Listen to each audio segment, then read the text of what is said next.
The quiet ones are always the most dangerous. That was what Dr. Richard Hargrove told himself as he watched the new night nurse move through Oak Creek Memorial's ICU without making a sound. He called her unremarkable in his mind, forgettable, the type of woman who blended into the machinery and beeping monitors like she was part of the building itself. He didn't know he was standing 3 feet from a legend. Natalie Hayes had been at Oak Creek Memorial for 14 months. She worked the 2200 to 0700 shift, 5 nights a week, and in that time she had never called in sick, never complained about staffing shortages, never raised her voice in a code blue. She simply appeared where the chaos was thickest and made it manageable. The day shift nurses didn't talk about her much. Neither did the doctors. She was in the way of invisible people everywhere, the kind of person you didn't think about until she wasn't there. But she was there now, at 0317 on a Tuesday, moving through the ICU with the precise efficiency of someone who had learned medicine under conditions that made the fluorescent-lit quietness of Oak Creek look like a luxury resort. Her hands never trembled when she adjusted the ventilator settings on a sedated patient in Bay 4. Her breathing never accelerated when the heart monitor in Bay 2 started screaming. She moved the way apex predators moved through tall grass, economical, purposeful, every gesture carrying the weight of someone who understood that hesitation cost lives. The scar tissue on her forearms told stories if anyone cared to look. But Natalie kept her sleeves rolled down to the wrist, even in the summer when the ICU felt like a sauna. The smaller scars disappeared that way. The larger ones, the ones that looked like shrapnel, had been heated and pressed into her skin. Those were easier to hide. She'd been hiding them for 20 years. She checked the charts for the post-op patient in Bay 7, a routine appendectomy completed 8 hours earlier by Dr. Hargrove. The man was recovering normally, vitals stable, no complications. But when Natalie reviewed the equipment charge logs that would bill his insurance company, something caught her eye. The surgery had used exactly one field irrigation system, standard procedure for an appendectomy. The charge sheet listed 4. The serial numbers were different, suggesting different purchase batches. The timestamps were in order, suggesting sequential requests, but the operative report mentioned only one device being opened. Natalie made a note of it. She didn't question it. She didn't call anyone. She simply wrote the observation in her personal notebook, the one she kept in her locker between shifts. Somewhere in her chest, buried so deep that even she didn't acknowledge it anymore, a muscle that had learned to recognize military corruption in Ramadi began to twitch. Her phone vibrated at 0321. Text from her supervisor, Hargrove doing morning rounds early. Be ready for check-in. Natalie acknowledged with a thumbs-up emoji. She finished her current patient assessment, a woman post-operative from a spinal fusion, still groggy but breathing well, and moved to the supply station to organize the crash cart. The motion was automatic. Her hands knew where everything belonged. Defibrillator pads in the left corner. Airway kit in the center. Epinephrine in the temperature-controlled drawer. Intubation tubes ordered by size. Everything exactly where it needed to be when 30 seconds mattered more than 30 minutes. She was taping down the last cardiac monitor electrode when Dr. Hargrove arrived. His shoes announced him first, Italian leather, probably $400, clicking against the tile floor like a metronome of privilege. Then came his cologne, something expensive that smelled like cedar and money. Then came the man himself, tall, silver-haired, built like someone who paid for a personal trainer 3 times a week. His white coat was pristine. His stethoscope hung around his neck like a decoration he rarely actually used. He was flanked by 2 residents, both looking exhausted in that particular way of people who'd been awake for 23 hours straight. They carried a tablet and looked at Natalie the way young doctors looked at nurses, somewhere between grateful and apologetic, as if they understood that their exhaustion was shared but they got to leave at the end of their shift while she stayed. Morning rounds, Dr. Hargrove said. His voice was exactly the tone of someone greeting hotel staff. Patient in Bay 7. Stable, Natalie said. She kept her voice level, practiced, the voice of someone who had learned that certainty came across better than any emotional inflection. Post-op 8 hours. Vital solid. Pain controlled. No complications. Dr. Hargrove moved past her without looking at her directly. His residents followed like ducklings. They reviewed the chart, checked the patient's incision, made their notes. The patient, a 64-year-old accountant named Gerald, smiled and thanked them. They smiled back in that distant way of people who'd already moved on mentally to the next room. They were heading out when Natalie, moving with the casualness of someone just passing by, said, "Equipment charge question, doctor." "For Bay 7. Dr. Hargrove stopped.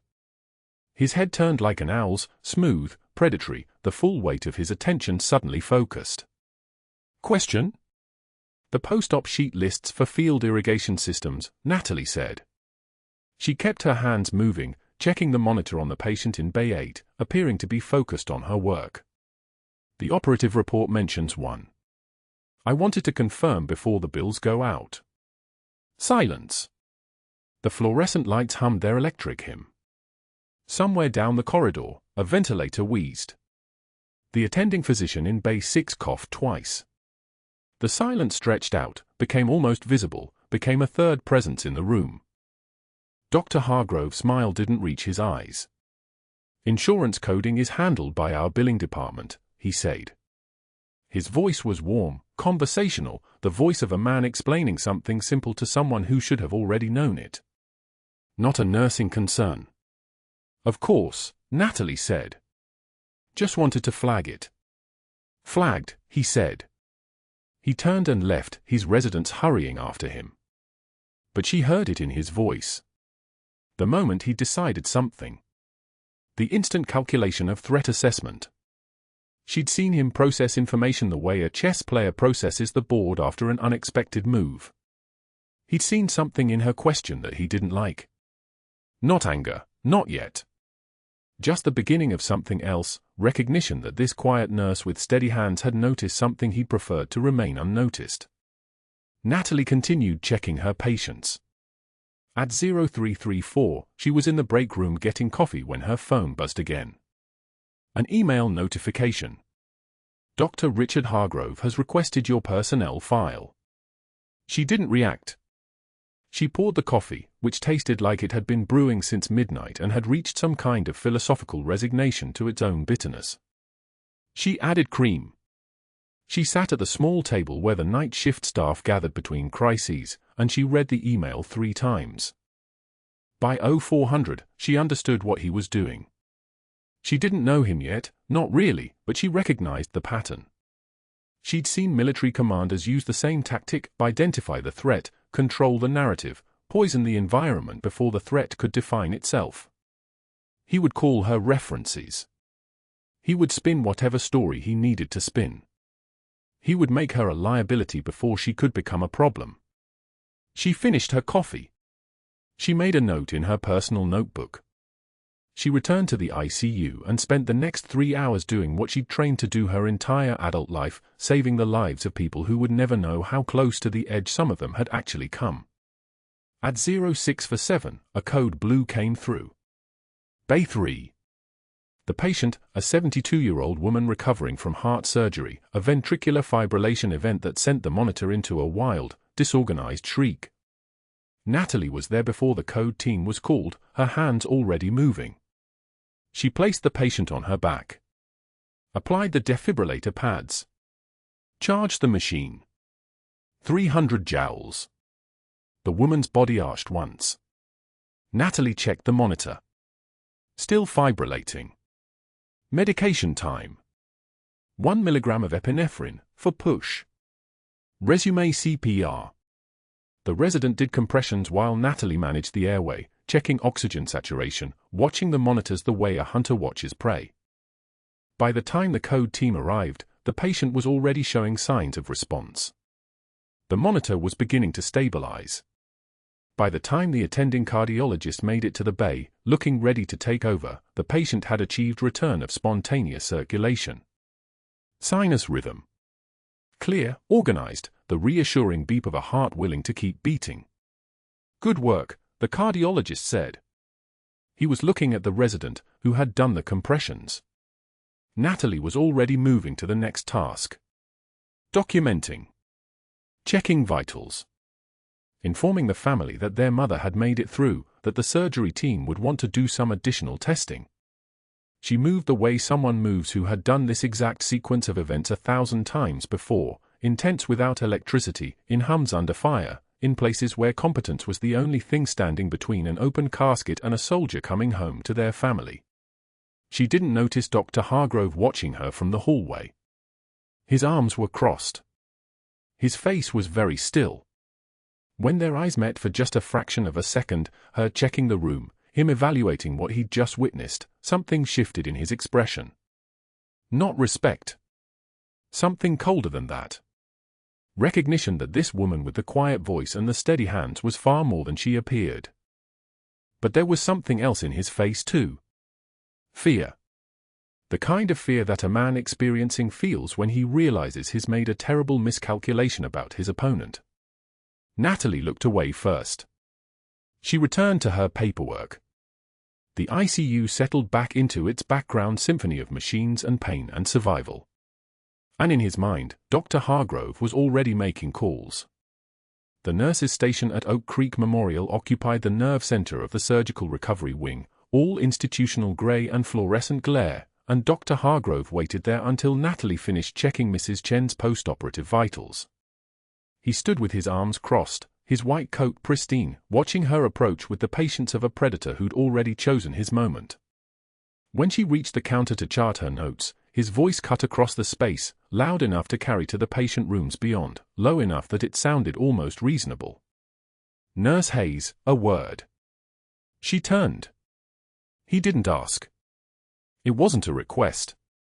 "Your job is to empty bedpans and follow orders," he said, his eyes narrow behind frameless glasses, "not to play detective with billing codes you're not qualified to understand." He pulled a red marker from his pocket, deliberate, theatrical, and wrote her name on the unit disciplinary board where every staff member would see it during their shifts. Insubordination, questioning physician judgment. The marker squeaked against the whiteboard like something dying. "Your questions about surgical equipment are beneath your scope of practice, Nurse Hayes. They're also insubordinate. Don't let it happen again." Natalie's jaw tightened. She didn't respond. She didn't need to. The red letters were her answer, broadcast to everyone who walked past. The humiliation wasn't the point. The point was isolation. By Thursday afternoon, when she sat down in the break room with her lunch, a container of leftover rice and grilled chicken, methodical fuel, Nurse Davidson glanced at Nurse Morris across the table. No words.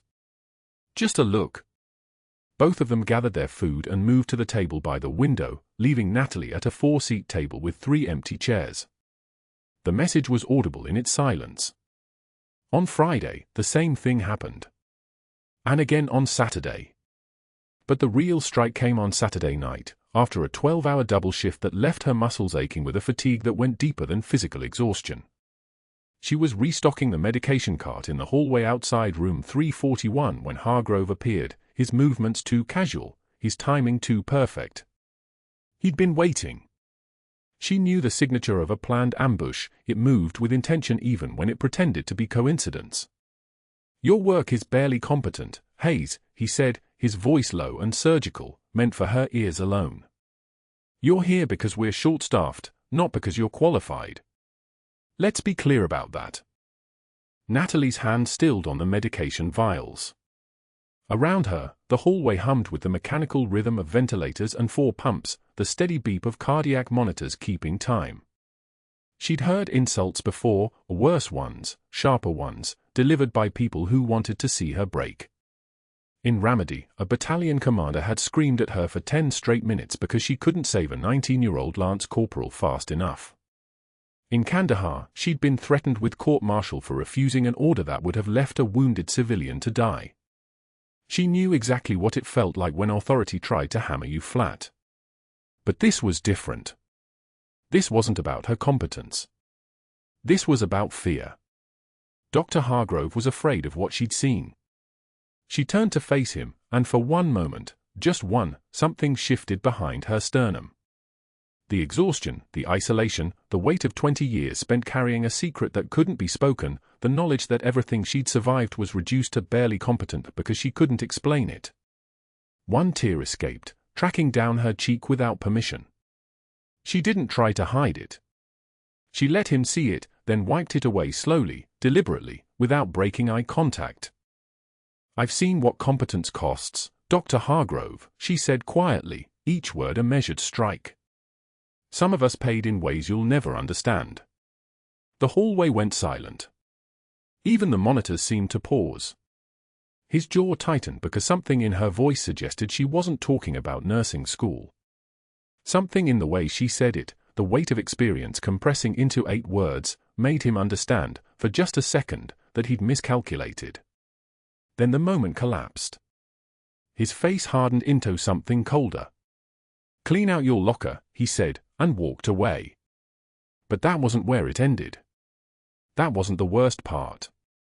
What happened next was systematic. What happened next was the machinery of an institution protecting itself. On Monday morning, Hargrove made his calls, 3 of them, precisely timed, delivered with the same careful professionalism he used in surgery. The first went to board chairman Gerald Winters at 7:15 a.m., before the board meeting, before the day could settle into predictability. "We have a problem," Hargrove said simply. "A night nurse. Making accusations about billing procedures. Questioning my judgment in front of patients. I need your support." Winters didn't ask questions. Winters understood the language of mutual obligation. His son's DUI, the one that never made it into the arrest records, the one that Hargrove's expert testimony about probable head injury had quietly erased, ensured that Winters understood exactly what support looked like. The second call went to board member Patricia Vance, whose rhinoplasty complications 3 years ago had been handled with remarkable discretion. The third call went to Thomas Reed, whose wife received deeply discounted procedures that would have cost $60,000 at any other facility. By noon, Hargrove had filed a formal request with the state licensing board for an outside investigator. The document was careful, measured, perfectly worded, concerning patterns of behavior. Possible medication discrepancies. Scope creep in patient care decisions. The insinuations floated like contamination, not provable, but present, toxic, persistent. Then came the reference calls. Hargrove contacted Natalie's previous hospital in Seattle, asking his questions with the precision of a surgeon working around vital structures. "Routine verification," he said, his voice warm and collegial. "Has there ever been any concern about medication handling? Any unexplained discrepancies?" The question was a blade with a smile on its handle. The reference coordinator, nervous suddenly, said there'd been nothing documented, but the insinuation had already entered the bloodstream of the conversation. 2 more calls. Same questions. Different hospitals. Each one planted a seed of doubt. Natalie sat in her studio apartment that Saturday evening, rain tapping against the window like fingers looking for something to break, and stared at the water-stained photograph she kept on her nightstand. Her combat medic team. 8 people standing in desert sun, wearing body armor painted with dust, all of them grinning like the worst day of their lives hadn't happened yet. Martinez, who didn't make it back. Jackson, who came back wrong. Chen, who made it through but never said anything again. And her, in the center, holding the morphine case like it was a rifle, looking at the camera with eyes that had already seen everything they could see and still chosen to look.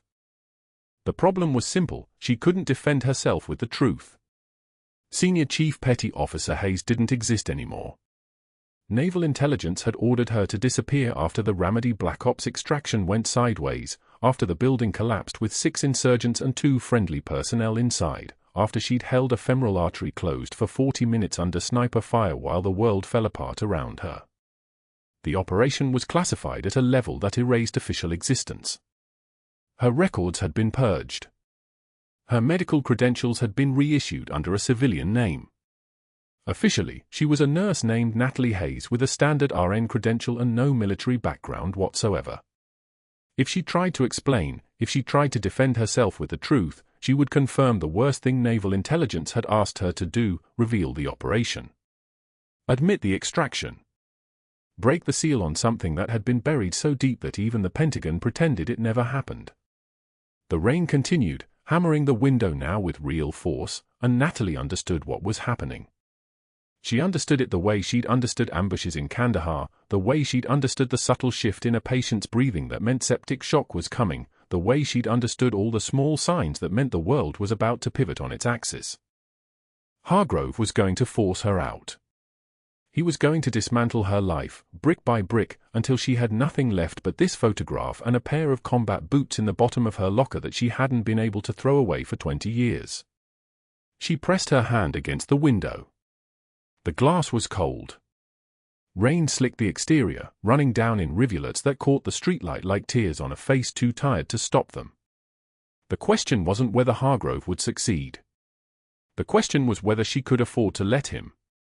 The Friday afternoon freight traffic on Morrison Bridge stalled for 47 minutes, which meant the military ambulance carrying Captain James Morrison hit Oak Creek Memorial's emergency bay at exactly 14:23, and the timing mattered because it put him in Dr. Hargrove's afternoon schedule window when the surgeon was already 3 cases deep and running behind on his billing documentation.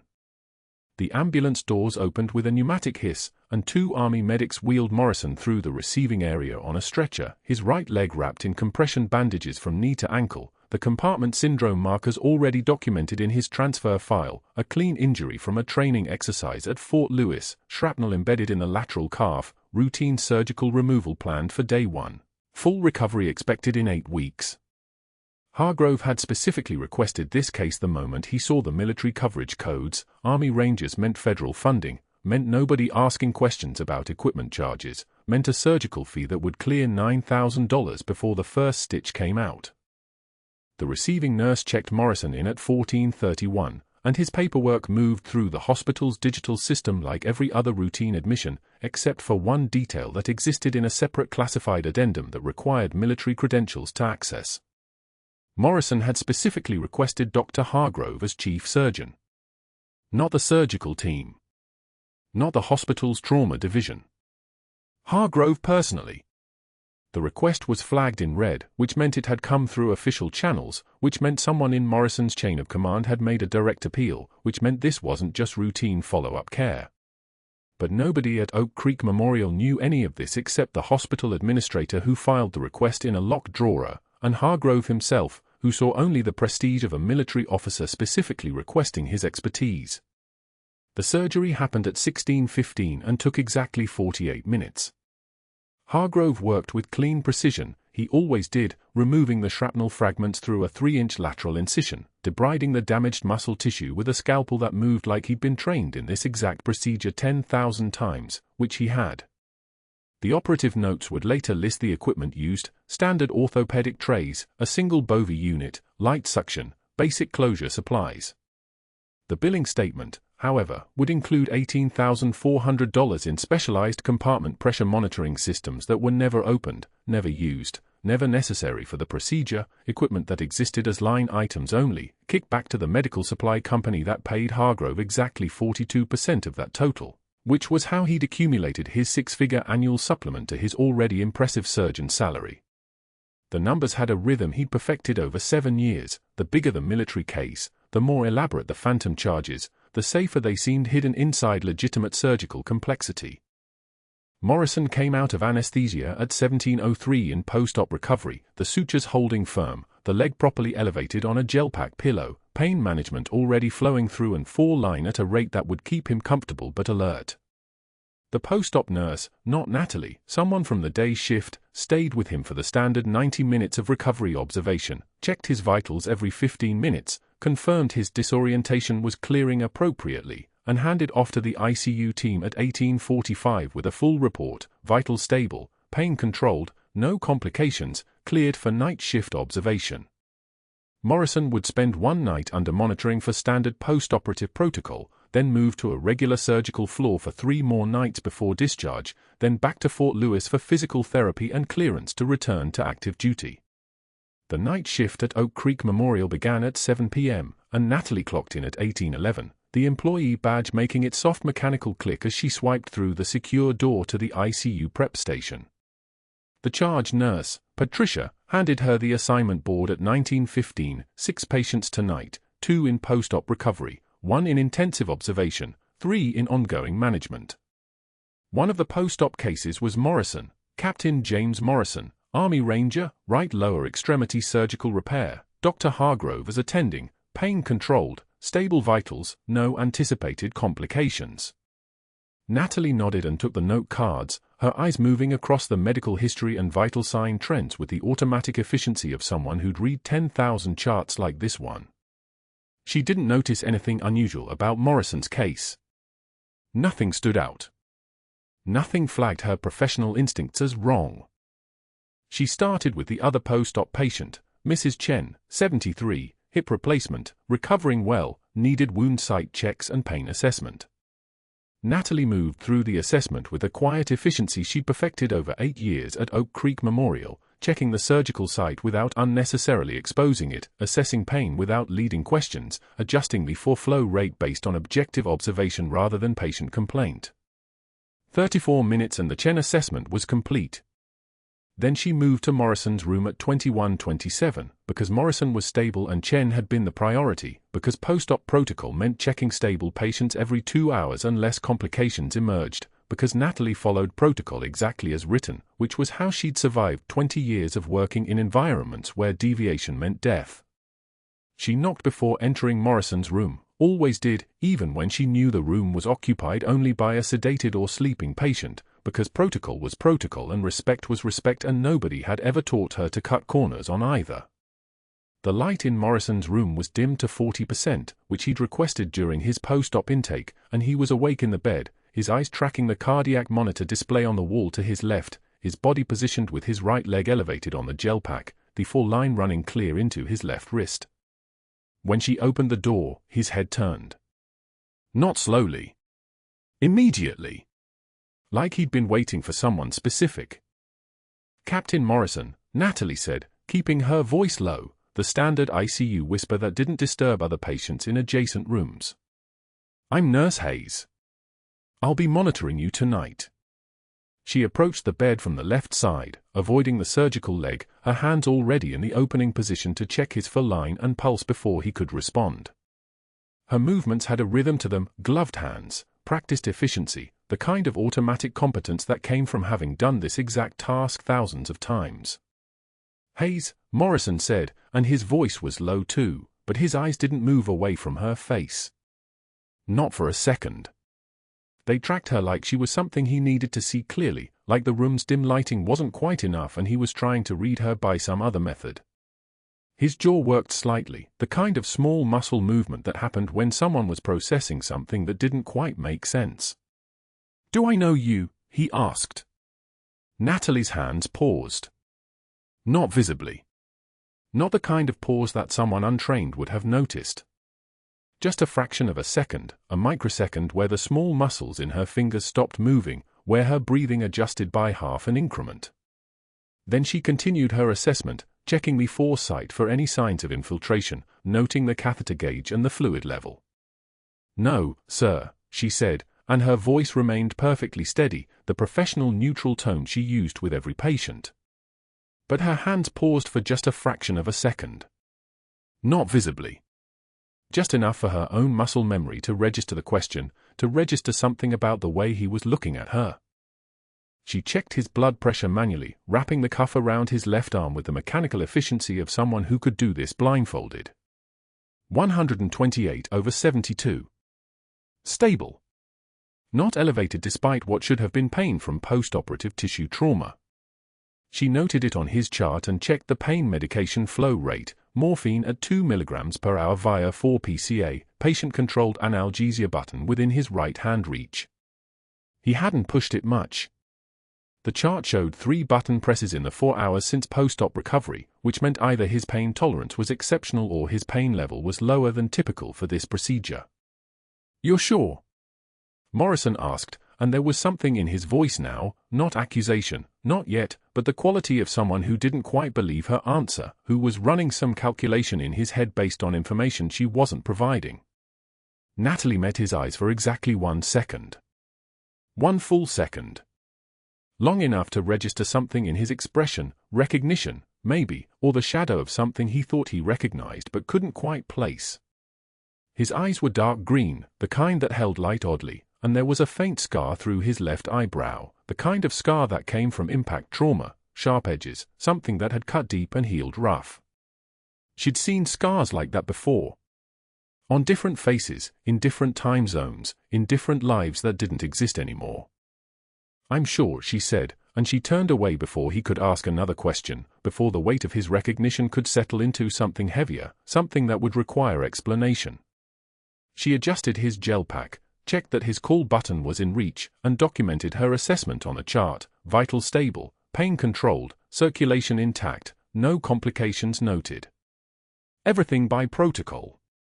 Everything by the standard rhythm that had kept her invisible for 8 years. As she left his room and pulled the door nearly closed behind her, not locked, never locked, always accessible in case of emergency, she felt it. The moment where the carefully constructed walls of her invisibility developed their first hairline fracture. Morrison's eyes following her out of the room. Morrison's expression saying he wasn't finished. Morrison's presence in that bed saying something was going to change, something she couldn't predict, something that existed outside the controlled environment where she'd learned to survive. But that wasn't the worst part. The worst part was that Natalie couldn't explain to anyone why Captain James Morrison was watching her the way someone watches a ghost that has suddenly become solid, suddenly become real, suddenly become impossible to ignore. The monitor's alarm screamed at 03 for 7 hours like a predator's cry. Natalie's head snapped up from the charting station, the sound burned into her nervous system in ways civilians would never understand. She was moving before conscious thought caught up, muscle memory running the show. Captain Morrison's room. Second bed from the corner. She found him gasping. Tracheal deviation. Neck veins distended and purple. His oxygen saturation had plummeted from 96% to 78% in what looked like seconds. Post-surgical air leak, tension pneumothorax. The pressure building in his chest cavity was collapsing his lung and shifting his heart. He had 3 minutes before cardiac arrest. Maybe 4 if he was lucky. "I'm here," she said, her voice steady as a surgical laser. "You're in septal deviation. I'm going to fix it." Morrison's eyes locked on hers, and something flickered there, recognition, or maybe just the desperate hope of a drowning man. Natalie hit the code button with her left hand while her right was already moving toward the crash cart. She didn't wait for the code team. Waiting meant death. The 14-gauge needle felt like an old friend in her hands. Second intercostal space, mid-clavicular line, she counted the ribs by touch, muscle memory from a surgical theater in Ramadi where the lights were powered by a generator running on fumes and prayers. Her fingers found the space between the ribs like she was reading Braille. The needle went in smooth. Precise. Practiced. The hiss of air escaping sounded like a held breath finally released. Morrison gasped, his chest expanding. The oxygen saturation climbed. 82%. 88%. 94%. His breathing steadied into something resembling rhythm. The code team exploded through the doors 16 seconds later, respiratory therapist, 2 nurses, the resident from emergency surgery. They found Natalie already directing the action, her voice cutting through the chaos with the flat authority of someone who'd made life-and-death calls under worse odds. "Get me a 36 French chest tube tray. Notify surgery.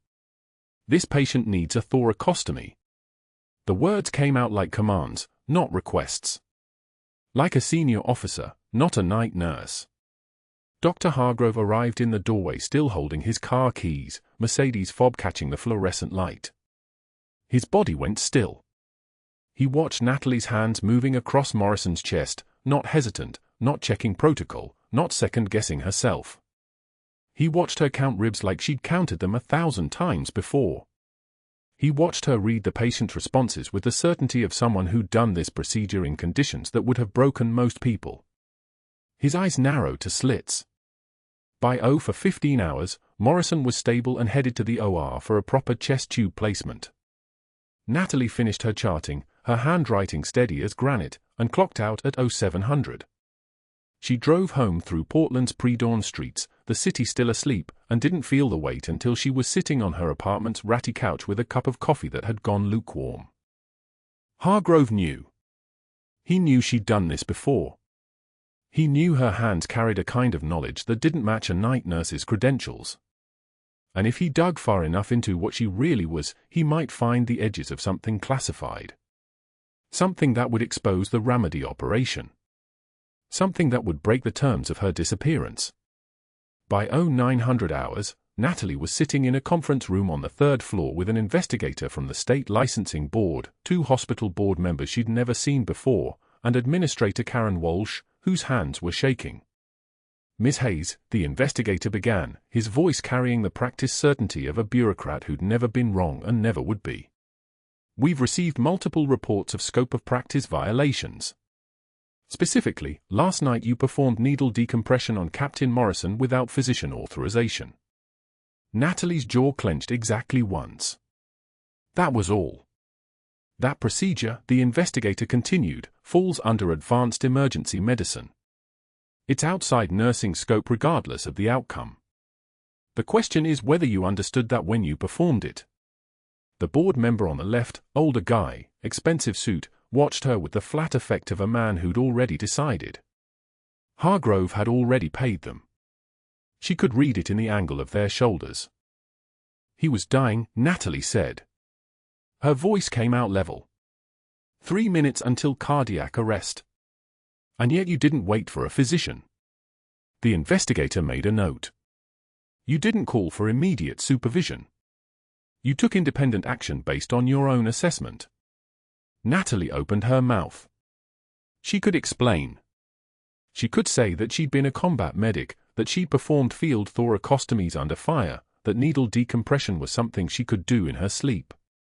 She could reach into her locker and pull out the faded photo of her team in desert fatigues and say, "This is who I was. These are my credentials. I know what I'm doing." She didn't say any of that. The discharge papers in her safe deposit box were explicit. On November 14, 2008, Senior Chief Petty Officer Natalie Hayes stopped existing. The Ramadi operation, the one where she'd held a terrified 7-year-old's artery closed under sniper fire while calling in an extraction, that operation was classified at TSSCI level, compartmentalized, buried so deep that even asking about it could trigger a federal investigation. The SEAL Team 5 asset she'd been protecting, the interpreter's son, his name, his face, the entire mission file, all of it was supposed to stay buried. If she revealed her true rank, she'd expose the operation. If she exposed the operation, she'd burn active service members who'd been part of it.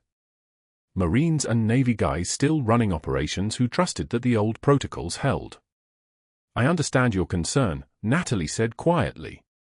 "But in a life-threatening emergency, any medical personnel can provide emergency intervention under the Good Samaritan doctrine. That doctrine doesn't apply when you have an existing duty of care," the investigator shot back. "You were assigned to his care. That places you in a different category legally." The board member on the right, woman, burgundy blazer, diamond earrings, made a note without looking up. "Miss Hayes, we've also contacted your previous employers." Natalie's throat went dry. "Your references from Harborview Medical were concerned about your practice patterns. They mentioned questionable judgment calls and resistance to supervision. Hargrove had made those calls. He'd planted the doubt with precision, probably mentioning the billing code she'd questioned, probably suggesting she was unstable or ambitious in ways that threatened the established order. Hospitals talked to hospitals. One administrator's quiet suggestion was enough to create a file that followed you like a ghost. "We've also noted several disciplinary incidents here at Oak Creek." The investigator flipped through a folder. Patient family complaints. Accusations of insubordination. All Hargrove. All documented. All lies packaged so neatly they looked like institutional fact. By 14:30 hours, Natalie was standing in the Oak Creek Memorial lobby with a cardboard box pressed against her chest. Security had been polite about the escort, company policy, nothing personal, here's your final check for accrued vacation time. The box contained her personal locker contents, a cracked ceramic mug from the break room with a faded lighthouse image, a dying succulent with brown-tipped leaves, and a water-stained photograph in a plastic frame. The photo showed 6 people in desert fatigues, standing in front of a damaged clinic in Ramadi. Natalie was on the left, her arm around a seal she'd loved like a brother. His name was Patterson. He'd bled out in her hands during an extraction 3 weeks after that photo was taken, and she'd kept breathing because stopping meant the mission failed. 3 of the 6 people in that photograph had died before 2010. 2 more in 2013 and 2015. Only she and one Marine named Clayton remained, and Clayton had checked into a VA hospital in Portland 6 months ago with a diagnosis nobody would talk about. She pushed through the glass doors into the rain. Portland's October rain fell like applause that nobody wanted, soft, persistent, soaking through her jacket in ways that made her realize she was crying. She wasn't. Natalie Hayes didn't cry. Not in public. Not where anyone could see. But her hands were shaking as she set the box down at the bus stop on Morrison Boulevard. A bus splashed past without stopping, its windows full of people looking anywhere but at her. She could disappear again. She'd done it once before. New identity, new city, new life waiting on the other end of a phone call to a number that didn't exist in any official capacity. The handlers at Naval Intelligence had made it clear in 2008, if anything ever threatened the operation's classification, she had an exit route. She just had to activate it. But something was different now. Morrison. The recognition in his eyes when she'd whispered about holding his artery closed. The fact that he'd asked for her specifically, somehow knowing that the soft-spoken night nurse in the ICU was the same person who'd saved his life 20 years ago in a building that was supposed to have killed him. The rain came harder, drumming against the cardboard box like code, like a message in Morse, like a countdown.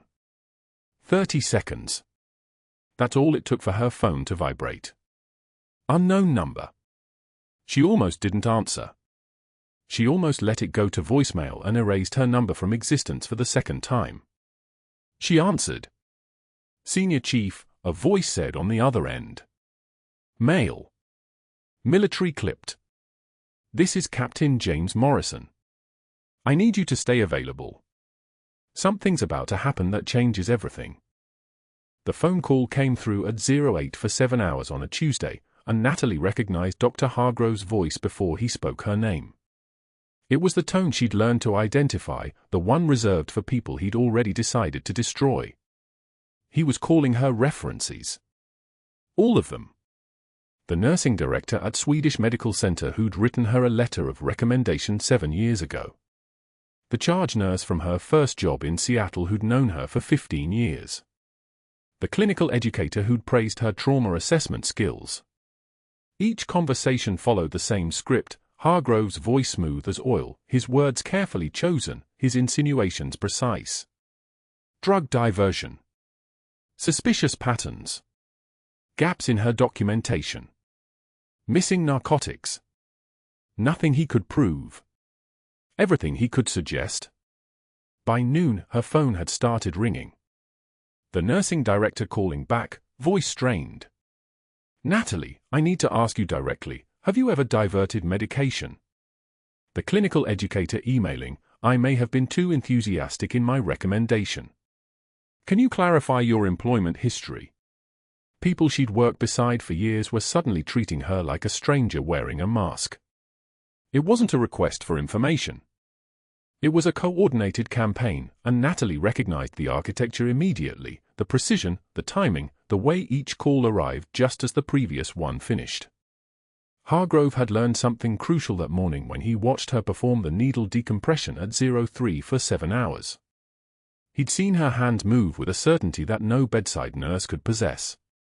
He'd watched her locate the second intercostal space with her eyes closed, her muscle memory so ingrained that the anatomy required no conscious thought. And he'd understood that whatever Natalie Hayes actually was, she was a threat that required more than public humiliation. The state licensing investigator arrived at Oak Creek Memorial on Wednesday afternoon, and Natalie recognized him the moment he entered the ICU. Mid-50s, government issue windbreaker, the tired eyes of someone who'd seen this play before. Dr. Hargrove had already filed a formal complaint alleging practicing medicine without a license during the Morrison crisis. The investigators' questions were clinical, precise, impossible to answer without revealing the truth. Walk me through the procedure step by step. How did you know the needle insertion angle without radiology? What made you certain you were operating within nursing scope? Each question was a trap that tightened when she answered honestly. She'd recognized the signs of a tension pneumothorax because she'd treated 37 cases in the field. She'd known the insertion angle because she'd performed the procedure under fire. She'd acted within nursing scope because saving a life transcends scope. But saying any of that aloud would mean explaining things that naval intelligence had ordered her to keep buried. By 6 o'clock that evening, the investigator had prepared his recommendation. By 7, she was called to the administrator's office. By 8, she was being escorted out by security. The charge nurse who'd been her friend for months ago couldn't make eye contact as Natalie collected her things from her locker. The badge clattered against the tile floor with a sound like a coin dropped on concrete. "You can't explain this," the administrator said, not unkindly. The investigator's report mentions advanced procedures beyond standard nursing practice. "We have to protect the hospital." There was paperwork stating she was terminated for practicing outside her scope of practice and a potential medication diversion. There was a letter instructing her not to return to the premises. There was security walking her down the hallway past the ICU where Captain Morrison was recovering, past the break room where the cracked coffee mug she'd bought 3 months ago sat on the top shelf, past everything that had almost become a life. The rain in Portland hit like shrapnel, cold and sideways, turning the parking lot into a mirror. Natalie stood at the bus stop with a cardboard box balanced on her hip, its contents a catalogue of erasure. The cracked mug from the staff break room, a Seattle souvenir she'd bought because it made people smile. A dying succulent from her locker, its leaves curled like hands that had forgotten how to hold on. And beneath them, wrapped in an old hospital gown so no one would see it, the photograph. 23 people in desert fatigues, standing in front of a combat support hospital in Ramadi, 2004. Martinez in the back row, his arm around Jen. Okoye front and center, grinning with all the invincibility of someone who hadn't learned yet that alive was conditional. She'd circled their names in permanent marker years ago, the ones who didn't make it home. Half the team. 11 faces in the rain. She was still standing there, letting the water soak through her jacket, when her phone vibrated. A text from Captain Morrison, "They know. Coming to find you." The words didn't make sense. How could they know? Her naval service records had been officially erased in 2005, classified black, sealed beyond even congressional oversight. Senior Chief Petty Officer Hayes was a ghost, a designation that existed in 3 places only: the Pentagon, Naval Intelligence, and the memory of people who should have stayed dead. But Morrison knew. Somehow, after 20 years, Captain James Morrison knew. What happened next didn't just change her life. It rewrote the entire architecture of her existence. The board meeting was scheduled for the following morning at 8 o'clock, convened to formalize her termination and prevent any possibility of litigation. Natalie hadn't planned to attend. She stood in the hospital's hallway outside the conference room, rain still dripping from her jacket, when the elevator doors opened and Captain Morrison emerged in his wheelchair, against explicit medical orders, his surgical incision secured beneath fresh bandages that would split open within hours from the strain of movement. His eyes locked on hers across 40 feet of linoleum, and he wheeled himself forward with the kind of determination that made nurses invisible. When he reached her, he leaned up from the chair, his voice barely above a whisper, carrying a single word that contained 20 years of classified operations and a bond that transcended military service entirely. "Phoenix." Natalie's composure cracked. Not visibly. She didn't flinch, didn't tremble, didn't betray the seismic shift happening inside her chest. But something in her posture changed. Her shoulders, which had been carrying the weight of erasure, settled slightly lower. She understood in that moment that the invisible life she'd constructed, the small apartment, the night shifts, the quiet competence that no one questioned, was over. The truth was walking toward her on surgical legs. Inside the conference room, Administrator Walsh pulled Captain Morrison's full file with trembling hands. She'd only ever seen the surface documentation. The hospitalization record, the surgery notes, the discharge planning. But Morrison had provided something else when he'd scheduled his surgery, a classified addendum, sealed with a Department of Defense restricted cover sheet. She opened it slowly, reading words that made no sense in the context of a routine leg surgery. Requesting surgeon clearance for Army Ranger Captain James Morrison, priority placement Oak Creek Memorial, Portland, Oregon. Patient has prior emergency medical history indicating need for highest-level trauma response capability. Patient specifically requests assignment to Senior Chief Petty Officer N. Hayes, call sign Phoenix, if available on premises. This request stems from Emergency Extraction, Ramadi, Iraq, 2004, Operation Al-Fajr, wherein Senior Chief Hayes performed life-saving procedures on requesting officer and on subject's minor child under active hostile fire. Hayes' medical intervention directly resulted in subject's survival and continuation of service. Request is conditional on preservation of Hayes' operational security and existing classified status. My God, Walsh whispered, reading the next section aloud. Senior Chief Petty Officer Hayes, call sign Phoenix, 20 years active service, classified black since 2005. Captain Morrison's voice cut through the silence like a command. Senior Chief Petty Officer Natalie Hayes. Navy Cross. 2 Silver Stars. Purple Heart twice. 14 combat tours. 42 confirmed lives saved under fire in single operation, Ramadi, September 2004. Each medal hung in the air as a separate weight, each one more prestigious than the previous. The Navy Cross was the third highest military decoration. The Silver Stars were combat valor. The Purple Hearts meant she'd bled for this country twice. I was 7 years old, Morrison continued, his eyes fixed on the board members. My father was the Iraqi interpreter attached to her unit. The building collapsed during the insurgent counterattack. She held his femoral artery closed for 40 minutes while rounds punched through the concrete around her. She didn't move. She didn't call for help. She just held us alive until extraction arrived. The board members sat frozen, understanding suddenly that they'd just participated in the destruction of one of the most highly decorated service members in the military. The door opened, an FBI Special Agent Marcus Webb entered with 2 agents flanking him. He placed his credentials on the table with the deliberate precision of someone who'd done this thousands of times. When he spoke, his voice had the weight of federal authority. Dr. Richard Hargrove, during your inquiry into Senior Chief Hayes' service record, you contacted the Defense Personnel Record Center requesting information on a deceased Navy medic. When you discovered her records were classified, you attempted to obtain a falsified DD-214 discharge form showing a dishonorable discharge for drug use. You paid $5,000 via wire transfer to a document forger in Nevada.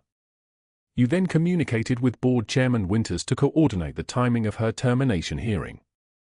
Agent Webb opened a folder containing printouts of emails, banking records, and communication logs.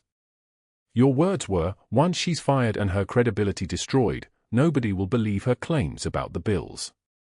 Dr. Hargrove's face went white. I was simply protecting the hospital. She was practicing within her scope, Agent Webb said flatly. Emergency needle decompression for tension pneumothorax is within advanced practice nurse authorization. But that's not why you were frightened, is it? You were frightened because Senior Chief Hayes' questions about your surgical billing were going to expose a healthcare fraud scheme generating $340,000 in kickbacks over 6 years. MedTech Solutions, phantom equipment charges on 847 surgical procedures, split payments with board members in exchange for supporting your budget requests. He pulled another document. Board Chairman Winters received $45,000 in consulting fees. Board member Vance benefited from $78,000 in complimentary surgical procedures, never billed, in exchange for her votes. When Senior Chief Hayes began asking questions about Captain Morrison's equipment charges, you recognized the threat to your entire operation. Winters stood abruptly. I had no knowledge of Your email to Dr. Hargrove states, "I can help with the nurse problem if you handle the board." That email is dated 3 hours after Senior Chief Hayes questioned the post-surgical equipment billing. Agent Webb's voice was clinical, lethal. "Dr. Richard Hargrove, you're under arrest for healthcare fraud, wire fraud, and falsification of federal records. You have the right to remain silent." The cuffs went on with a click that sounded like thunder in the silence. Hargrove's expensive shoes, the Italian leather ones he'd mentioned to his wife just that morning, clicked against the linoleum one final time as he was led toward the main lobby. 40 staff members had gathered, their phones out, documenting every step. Local news crews were already setting up outside, tipped off by the FBI's Public Affairs Office that this was a story worth telling. By evening, every Portland news station was running footage of the disgraced surgeon being escorted from the hospital he'd built his reputation in, his carefully constructed kingdom collapsing in the span of 6 hours. 6 months later, Natalie stood at the main entrance of Oak Creek Memorial, watching through the glass doors across the street. A folding table sat in the parking lot of a small strip mall, its banner reading discount insurance quotes, "Walk-ins welcome" in faded vinyl lettering. Dr. Richard Hargrove sat behind it in an off-the-rack suit, his shoes scuffed, his hands shaking as a tired mother pulled up in a minivan asking about life insurance rates. His plea deal had included surrender of his medical license and 3 years of probation. Prison would have followed a full trial, but he'd chosen to disappear instead, to reinvent himself as someone selling policies to people who didn't know he'd destroyed lives for 6 figures annually. Behind Natalie, Administrator Walsh approached with a brass nameplate. Natalie Hayes, Director of Trauma Services. They installed it outside her new office on the 3rd floor, the space with windows overlooking the city where the rain fell in sheets, soaking the parking lot where Hargrove's folding table sat like a monument to consequence. Inside, her framed nursing credentials hung beside a shadow box, combat boots worn through at the heels, still caked with Iraqi dust she'd never cleaned off, and the water-stained photograph of her team, 3 faces circled in permanent marker, the ones who didn't make it home. Martinez, Chen, Okoye. The ones who stayed behind so others could build new lives. Captain Morrison appeared in her doorway, walking with only a slight limp, cleared for active duty. "Senior Chief," he said, and his voice carried a respect that transcended ranks. She turned. "Captain." He extended his hand, and in his palm was a challenge coin, SEAL Team 5, Ramadi 2004. "My father was carrying this when he died. I want you to have it." She closed his fingers around it gently. "Keep it. Honor him by being the man he believed you'd become."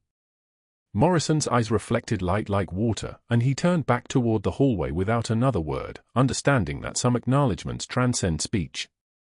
From the parking lot below, Hargrove looked up at the hospital's 3rd floor, saw the light in the director's office, and turned back to his folding table as a bus splashed through a puddle, soaking his pant leg with water the color of dishwater.